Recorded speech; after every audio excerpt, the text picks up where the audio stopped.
Bonjour et bienvenue dans Sagesse bouddhiste. Un grand maître s'en est allé et nous voulons lui rendre hommage ce dimanche. Thich Nhat Hanh, le maître vietnamien de la pleine conscience, nous a quittés après avoir tant et tant œuvré pour la paix, la protection de la planète et l'amour. Établi en France depuis 1970, après un départ douloureux de son Vietnam natal, il avait fondé le village des Pruniers en Dordogne, où vit une grande communauté de moines et de nonnes, et où chaque année convergent des centaines de laïcs à l'occasion de retraites. Thich Nhat Hanh, Thay, comme l'appelaient affectueusement ses disciples, est considéré comme l'un des apôtres de paix du XXe siècle. Ses enseignements et ses actions ont fait le tour du monde. Son sourire et son timbre de voix légèrement voilé, son humour et sa bienveillance resteront à jamais dans la mémoire de ceux qui l'ont suivi. Voici l'hommage au vénérable Thich Nhat Hanh, un film de Nina Barbier.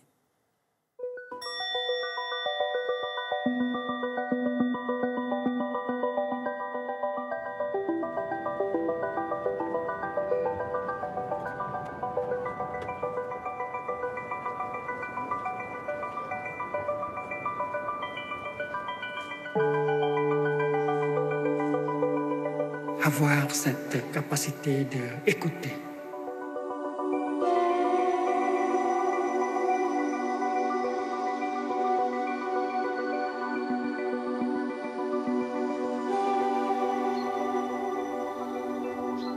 Chaque année, des milliers de fidèles se retrouvent en Dordogne, au village des Pruniers, au sein de la communauté fondée par le maître zen Thich Nhat Hanh, appelé aussi Thay par ses proches. Au Vietnam, Thich Nhat Hanh fut l'un des pères du bouddhisme engagé. Contraint à l'exil en 1966, il milita pour la non-violence et soutint aux États-Unis Martin Luther King dans sa lutte pour les droits civiques. Il rencontra alors les personnalités les plus importantes du mouvement pour la paix dans le monde. Arrivé en France dans les années 70 avec un statut de réfugié, il apporta son soutien aux Boat People, les réfugiés vietnamiens. En 1982, il fonde en Dordogne la communauté du village des Pruniers, où il y enseigne l'art de vivre en pleine conscience et y développe les thèmes qui lui seront chers tout au long de sa vie. Le Bouddha, ce n'est pas quelqu'un qui existe hors de vous, dans les étoiles. Le Bouddha n'est pas un dieu. Le Bouddha est un être vivant tout à fait comme nous tous.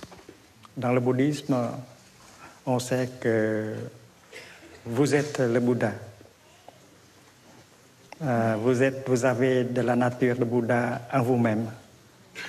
Et chaque fois que l'énergie de la pleine conscience, de la concentration et de la vision profonde se manifeste, le Bouddha est vraiment là et la communication est réelle.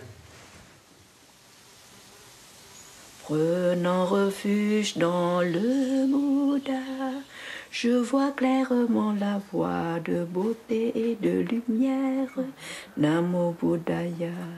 Prenant refuge dans le Dharma, j'apprends à ouvrir les portes du chemin de transformation. Namo Dharmaya. Les chants, la prière, la pratique de la pleine conscience tiennent une place essentielle dans la transmission du Dharma. Quand vous marchez dans la pleine conscience, quand vous respirez, chaque inspiration, chaque expiration et chaque pas que vous faites, c'est une sorte de prière. Un pas fait dans la pleine conscience, c'est déjà une prière.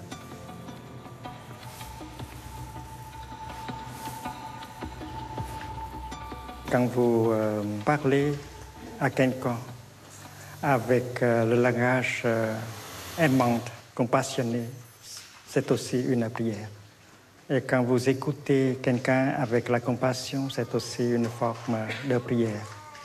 Et quand vous laissez calmer votre corps, quand vous prenez soin de vos sensations, de vos émotions, c'est déjà une sorte de prière.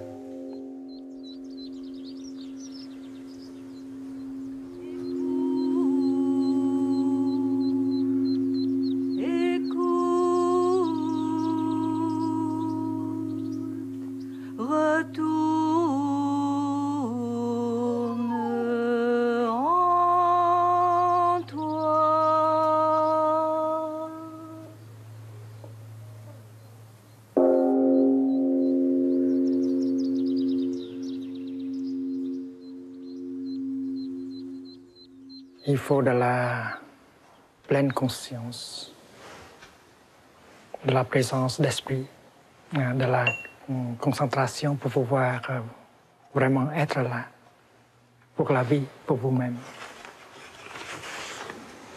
C'est la pleine conscience. La partie supérieure, ça veut dire l'instant présent.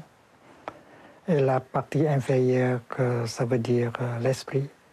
L'esprit ramené vers l'instant présent. Ça veut dire la pleine conscience. Ma joie est comme le printemps, elle épanouit les fleurs tout autour de la terre. Ma peine, comme ça? Ok, on fait assez rapide. Ma joie est comme le printemps, elle épanouit les fleurs tout autour de la terre. Ma peine, une rivière de larmes, si vaste qu'elle emplit les 4 océans. Les gens pensent que la richesse, la gloire, le pouvoir est la fondation du bonheur. Mais nous savons que c'est la compréhension et la compassion qui sont nécessaires au bonheur véritable. Il y a quelque chose en vous qui doit être lâché pour que la joie soit possible. Par exemple, vous avez une idée sur votre bonheur. Et votre idée sur votre bonheur peut être l'obstacle qui vous empêche d'être heureux, d'être joyeux.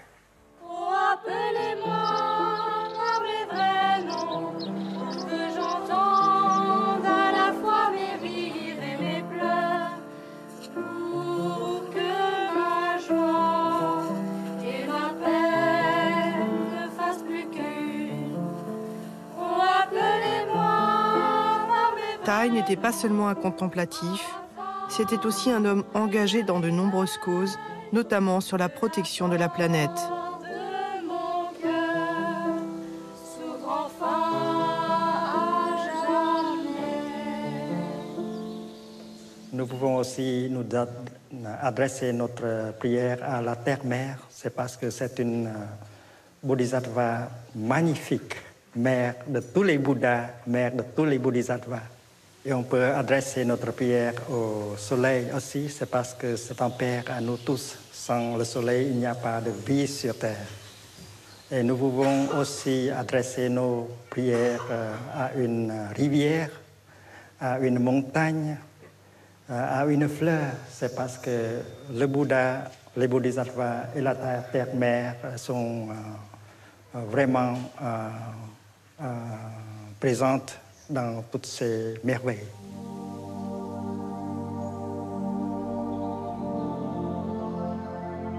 Nous pouvons aussi adresser notre prière à nous-mêmes, c'est parce que nous portons en nous le Bouddha, les bodhisattvas, la terre-mère et le Père Soleil.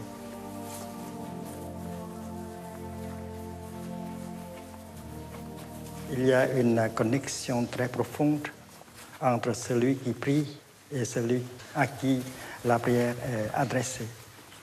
On ne peut pas détacher l'un de l'autre. Ils sont toujours ensemble. Thich Nhat Hanh apporta la pratique de la pleine conscience au cœur des cités à travers des marches silencieuses.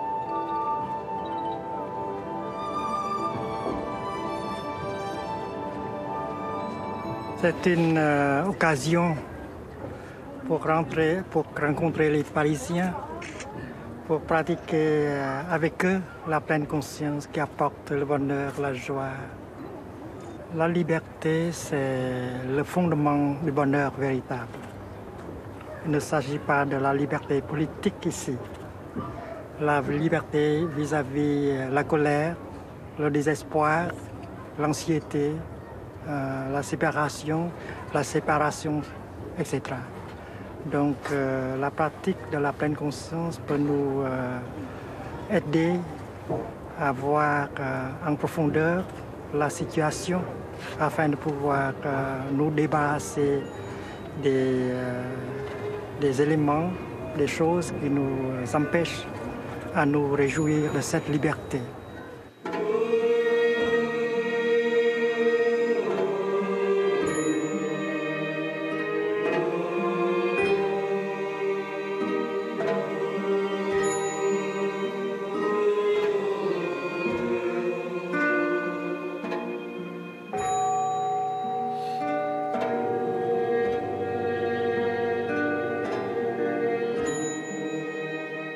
Le monde est sur la voie de globalisation.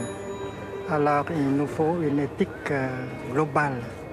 Et le bouddhisme peut apporter beaucoup de choses, comme la pleine conscience ont une valeur universelle. Tout le monde peut le pratiquer, bouddhiste et non bouddhiste. Donc cette éthique globale est basée sur une vision profonde de la réalité appelée la vision de l'inter-être. Quand on regarde en profondeur, on voit qu'une chose est liée aux autres choses. On ne peut pas être par soi-même, on doit inter-être avec tout. Auteur de très nombreux ouvrages, maître zen, poète et calligraphe, Thich Nhat Hanh a transmis son message de paix et de réconciliation au monde entier. Il fut l'une des figures majeures du XXe siècle. Dans le bouddhisme, la compréhension est à la base de l'amour. Si on ne comprend pas, on ne peut pas aimer. Comprendre soi-même, comprendre sa propre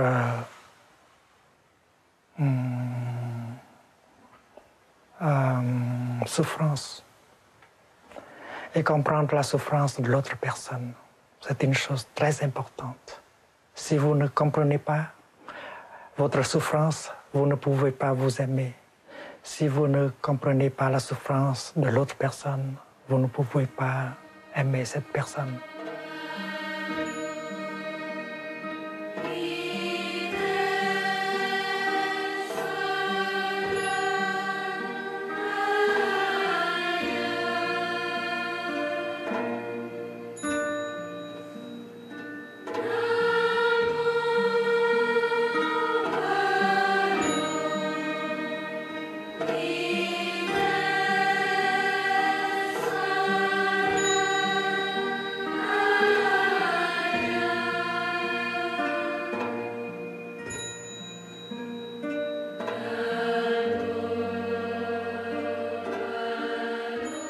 Thich Nhat Hanh aura laissé beaucoup d'écrits, plus de 50 ouvrages tirés de ses enseignements et de ses engagements. Nous en avons choisi quelques-uns.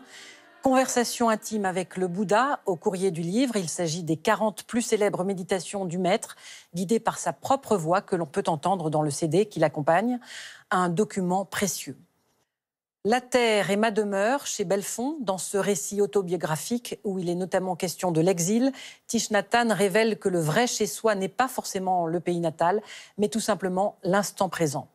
C'est donc désormais à travers ses nombreux livres ainsi que par l'action de sa communauté que sera poursuivie l'œuvre de ce grand maître. Notre émission s'achève. Vous pouvez la revoir durant un mois sur France TV. Merci et très heureuse semaine à tous.